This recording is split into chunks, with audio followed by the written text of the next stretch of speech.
tous. Donc je me présente, je suis Stéphane Perrin, je travaille au département réseau et télécom et j'ai la charge également de m'occuper des admissions. Donc si vous avez des questions sur les admissions, n'hésitez pas, c'est vraiment le moment. Tout d'abord, avant de parler des questions, de répondre à vos questions et vos interrogations, on va vous faire une rapide présentation du département réseau et télécom. Donc le département réseau et télécom de l'IUT d'Annecy, c'est une formation informatique généraliste en 3 années qui touche à 3 thématiques principales au niveau technique, l'informatique, les réseaux et les systèmes, et les télécommunications. Donc vous voyez le nuage de mots-clés qu'il peut y avoir, on va y revenir lors de cette présentation rapidement. Alors la formation réseau et télécom, elle s'articule en différentes composants qui sont d'abord un tronc commun durant les années 1, 2 et 3, dont la thématique principale, c'est administrer les réseaux et l'Internet, connecter les entreprises et les usagers pour qu'ils puissent communiquer, créer des outils et applications informatiques pour les réseaux et les télécoms. Et ce tronc commun est complété par 2 parcours au choix dans les années 2 et 3, donc pas la première année, mais un peu après, une fois qu'on a appris les bases, qui sont le premier parcours, c'est le parcours cybersécurité, qu'on appelle le parcours cyber chez nous, où on va faire un zoom sur comment administrer un système d'information sécurisé, comment surveiller un système d'information sécurisé. Autre parcours au choix, qui sera le parcours développement système et cloud, qu'on appelle nous Dev Cloud, qui fera un zoom cette fois-ci sur administrer et sécuriser un cloud public, privé ou hybride, ou concevoir des scripts et automatiser des tâches pour le cloud. Alors on va regarder plus en détail comment est organisée cette formation. Donc cette formation, c'est 2000 heures encadrées sur 6 semestres, donc sur les 3 années, sous forme de cours, travaux dirigés et travaux pratiques, donc TD-TP. À cela s'ajoutent 600 heures de projet sur les 3 années, et enfin des stages d'une durée variable qui sont compris entre 22 et 26 semaines durant les années 2 et les années 3. Donc, la formation réseau et télécom est une formation universitaire, parce qu'au-delà des thématiques info, réseau et télécom, eh bien, on y apprend différentes choses qui sont transversales, comme les mathématiques, l'informatique, la programmation, la culture, la communication, l'anglais. À noter d'ailleurs qu'on fait un séjour linguistique en Angleterre. J'espère que le Brexit ne remettra pas trop en cause ce départ-là. Et il y a un autre aspect des choses qui est une formation professionnelle.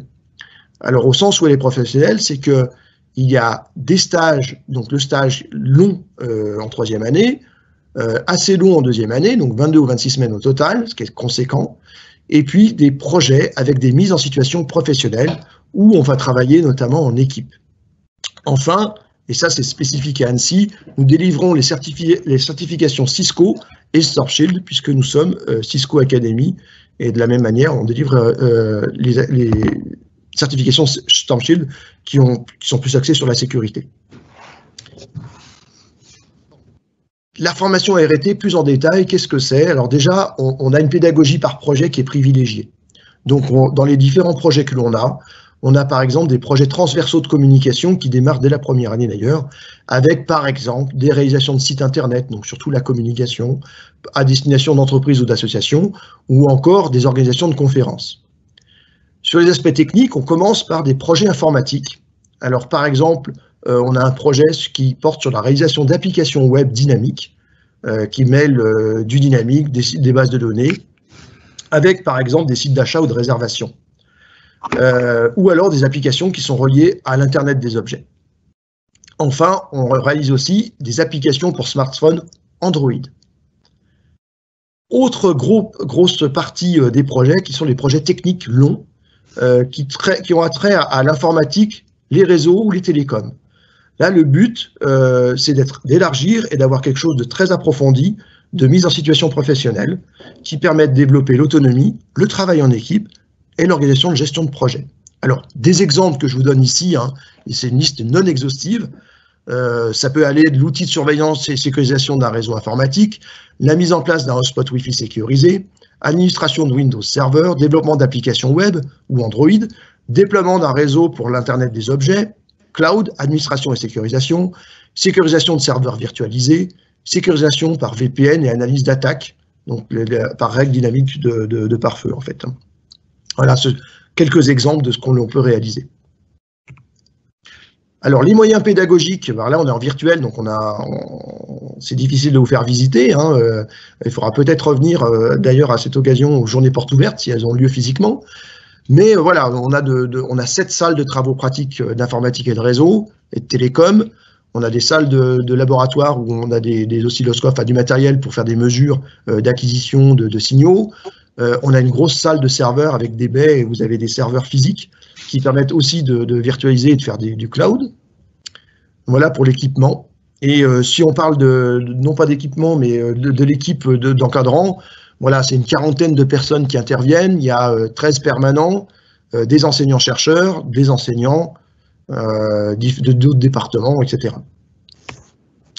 Alors, l'origine des étudiants. Voilà, on a une grosse partie de bacheliers généraux, avec une coloration, avec une connaissance en sciences et techniques. Et puis, on a aussi des bacs STI 2D, voilà, grosso modo, qui font le gros de la cohorte. Donc, si on regarde bien par rapport à l'origine de nos étudiants, ce qu'on a, c'est qu'on a une formation qui n'a pas de prérequis dans de nombreux domaines et qui sont ouvertes aux bacheliers scientifiques et techniques. Les profils que l'on souhaite, c'est des gens qui ont envie d'apprendre, qui sont curieux dans le domaine de l'informatique au sens large, de la sécurité, sans forcément avoir de connaissances particulières dans ce domaine.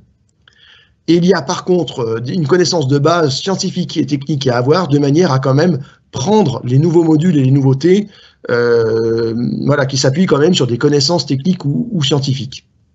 Mais sinon, c'est une formation qui est relativement nouvelle pour tous, donc on reprend souvent pas de zéro, hein, mais voilà, sur les thématiques quand même pointues techniques, on reprend de zéro, mais on s'appuie sur des connaissances, des outils, soit scientifiques ou techniques. Les profils que l'on souhaite, sur les bacs généraux, voilà, j'ai mis sur ce transparent, vous voyez à peu près par rapport aux spécialités qui vous sont offertes dans les bacs généraux, ce qui est très adapté, ce qui est adapté et puis ce qui est complémentaire, ce qui peut être un plus lors d'une candidature. Sur les bacs technologiques et autres bacs, notamment pro, on prend essentiellement des bacs d'origine STI 2D, SIN bien entendu, mais pas seulement, e-tech, EE et AC, qui sont les autres spécialités de STI 2D. On prend à la marge quelques bacheliers STMG option SGN, et puis des bacs ProScène option télécom et réseau. Alors, sur ces deux cas de figure, on prend honnêtement de très bons dossiers. Alors, les plus de réseau et télécom d'Annecy, c'est que, comme je vous l'avais dit, on est Académie Cisco et on délivre les certifications Stormshield, qui sont reconnues au niveau professionnel. On est ouvert à l'international, donc on a de bons échanges à l'étranger, notamment Erasmus, à savoir que l'Université de Savoie-Mont-Blanc est la première université sur les échanges internationaux. Voilà, il y a le séjour à Brighton, le passage du TOEIC que l'on fait passer, qui est un niveau professionnel qui prouve le niveau d'anglais au niveau professionnel. Donc on prépare durant les enseignements au passage du TOEIC que l'on fait passer à l'IUT. On est centre de passage du TOEIC. Et puis une deuxième langue est possible. Alors on a le chinois, l'allemand et d'autres langues. On a aussi l'anglais renforcé. On a un club ethical hacking, donc qui est ouvert le soir avec des professionnels qui interviennent. On a un club Internet des objets et puis le club des entreprises de l'IUT qui est associé aussi à un module de création d'entreprise. Le BUT, réseau et télécom, est également proposé en alternance. Alternance, c'est un contrat qui est donc sur 3 années, une formation qui est rémunérée, qui est prévue 15 jours par mois en entreprise, 15 jours à l'IUT, qui inclut des projets et des missions qui sont intégrés en entreprise sur les 3 années, avec un excellent taux de réussite et d'insertion professionnelle, et une formation qui est dédiée à l'insertion professionnelle, avec la possibilité de poursuite d'études, notamment en alternance. Qu'est-ce que l'on fait après un BUT réseau et télécommunications? 2 voies principales. Première voie, sur laquelle je l'aborde, mais ce n'est pas forcément la plus importante, c'est moitié-moitié grosso modo, hein, l'insertion professionnelle, avec de nombreux débouchés et des métiers variés. C'est là où c'est important. Donc, quels sont les métiers possibles? Vous avez la possibilité d'être technicien informatique ou en cybersécurité, administrateur de systèmes réseau informatique, data center, cloud ou virtualisation, intégrateur ou intégratrice cloud, webmaster, développeur web, intégrateur DevOps, technico-commercial. Alors, ce que l'on peut noter dans les particularités des emplois dans les réseaux et télécoms, d'ailleurs, ça rejoint un peu ce que disent nos étudiants qui sont chez nous, qui aiment bien programmer, qui aiment bien l'informatique, mais pas faire que ça toute la journée, c'est que ça se retrouve dans les emplois. Donc, c'est une formation qui a un spectre large et avec de nombreux contacts humains, directs avec les utilisateurs ou les clients. Ce sont souvent des projets qui sont menés pas seuls, mais en équipe, avec la possibilité de gérer leur projet dans l'intégralité. C'est-à-dire qu'il y a l'expression d'un besoin, par exemple, quelqu'un qui est à distance, qui a besoin d'accéder à l'informatique de son entreprise, mais il n'est pas sur place, mais il doit le faire de façon sécurisée. Donc là, on va rechercher des solutions, on va les déployer, voire les développer, et puis ça va jusqu'à la formation et l'accompagnement de l'utilisateur. Donc trouver une solution informatique, la développer, c'est bien, mais la faire adopter, c'est encore mieux. Donc il y a tout un aspect de communication, d'interaction avec l'utilisateur dans certains métiers. C'est un travail de terrain, avec une grande diversité de situations et de clients rencontrés, avec une utilisation de technologies récentes et en évolution rapide, donc il y a toujours un challenge de se remettre à jour, avec une possibilité, et d'ailleurs de nombreux étudiants, anciens étudiants de chez nous de RT, le prouve, hein, la possibilité de créer son entreprise. La deuxième possibilité qui est offerte, hein, c'est grosso modo la moitié de nos étudiants, la moitié des effectifs, après le BUT, ce sont les poursuites d'études, à Bac+5, voire au-delà, parce que certains poursuivent au-delà d'un Bac+5, un Bac+8, un doctorat.